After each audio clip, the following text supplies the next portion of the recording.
row. Let's go on the left side with Phil first. Hey, Steve. Phil Barber, Santa Rosa Press, Democrat. There have been times when Kevin was ball dominant in this postseason and his shots didn't always go in and you lost games and everybody was talking about that Kevin's got the ball too much. And there's times like last night when, you know, he's a godsend for you guys in that regard. What's the balance you try to strike there, and, you know, when does it work and when does it not, other than shots just going in? Yeah, it's a fine line, isn't it?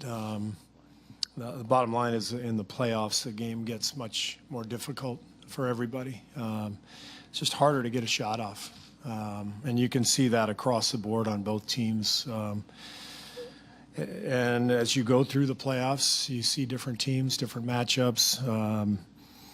Everyone poses a different threat. And there are just a handful of guys in the NBA who can kind of get their shot whenever they want. And Kevin happens to be one, and he happens to be 6'11" with long arms. You know, it's almost unfair what he can do. But yeah, there's you know, there have been moments where, you know, everybody was talking about how our offense had ground to a halt. Well, that's because of good defense generally. It's not because we're not trying to move the ball. But I think what he's done a great job of in this series is attacking quickly. You know, he's not holding the ball for long. He's catching and making a decision and putting the defense on its heels. And he's been brilliant, obviously. Second row again. Trista Crick, USA Today Sports. Steve, I'm not sure if you saw the news on Brian Colangelo that he'll resign. As a former front office staff member, I'm curious as to your thoughts on how to use social media in that position, knowing that it can be great for a career and it can also really harm one, as we've seen.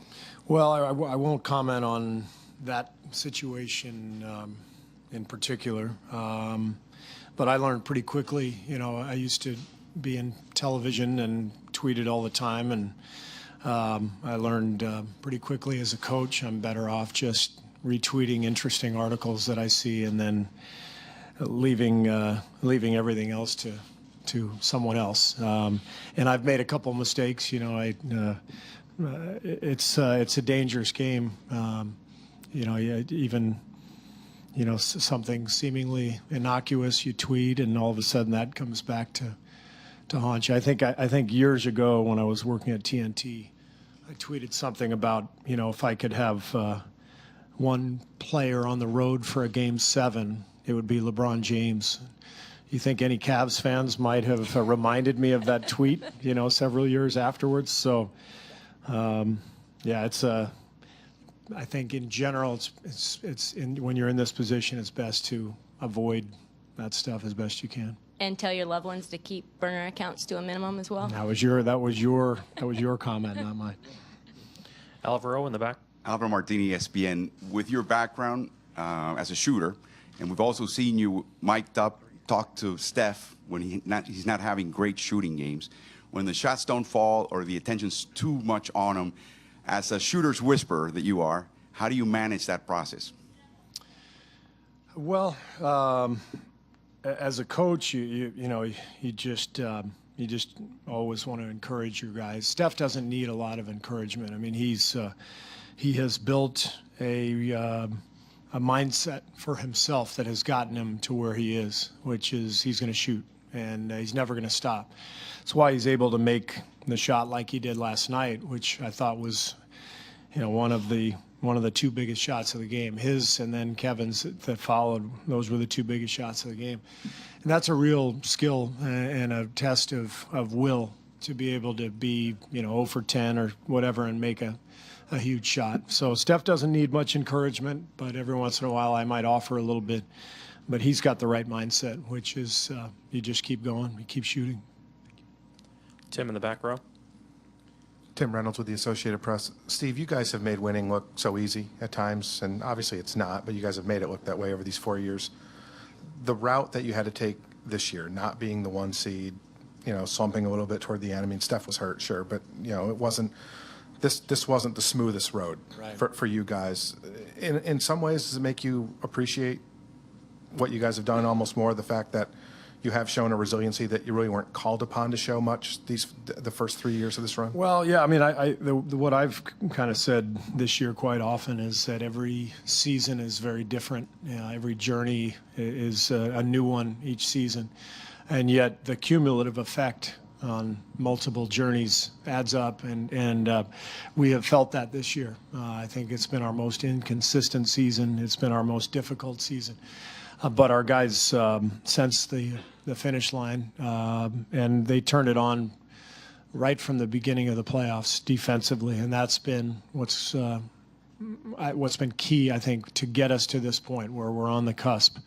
Our defense has been fantastic through however many playoff games we've played, and so that's why we're here. But now that we are one game away, we'd like to eliminate that inconsistency and put forth our best effort, our best game tomorrow, and that's the plan. Last two on the left, and then Connor here. Steve Dieter, Kurtenbach, Bay Area News Group. I know there's one game left and your focus is on Game 4, but perspective-wise, this could be the last time these two teams meet in the NBA Finals, 4 straight years. How do you view this rivalry? Has it brought out the best in both teams? How much do you focus on the Cavs each and every offseason? What do you think? How do you put it in perspective? Well, that's really a question I'd rather answer after the series is over. It's hard to go into a retrospective when you're right in the fray still. So if you don't mind, I'll pass on that question, and when the series is over, I'd be happy to answer it. Connor, last one.